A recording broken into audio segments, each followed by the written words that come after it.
Bandlaguda PS limits के इलाके वादी फरहान में आशीर्वाद कंपनी के नाम पर डुप्लीकेट पाइप बेचने वालों के पर्दाफाश कर दिया गया। तफसीलात के मुताबिक एक मिस्त्री ने काम के लिए आशीर्वाद कंपनी का पाइप खरीदा।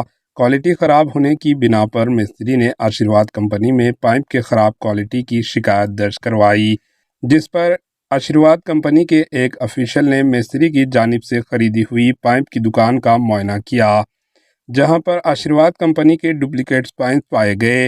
दुकानदार से पूछताछ के बाद पता चला कि उसने ये पाइप्स वादी फरहान के इलाके में मौजूद आज़म नामी एक होलसेलर से लिए थे, जिस पर टास्क फोर्स ने आशीर्वाद कंपनी के ऑफिशियल्स के साथ घर में मौजूद गोदाम पर पहुंचकर वहां से आशीर्वाद कंपनी के डुप्लीकेट पाइप्स और सामान को जब्त कर लिया, जिसकी कुल मालियत 8 से 10 लाख बताई जा रही है। इस सिलसिले में तहकीकात जारी है।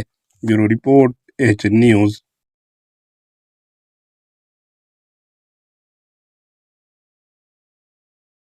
हमारे एचएन न्यूज़ को सब्सक्राइब करिए ताकि आपको नोटिफिकेशंस आते रहे वक्त पर।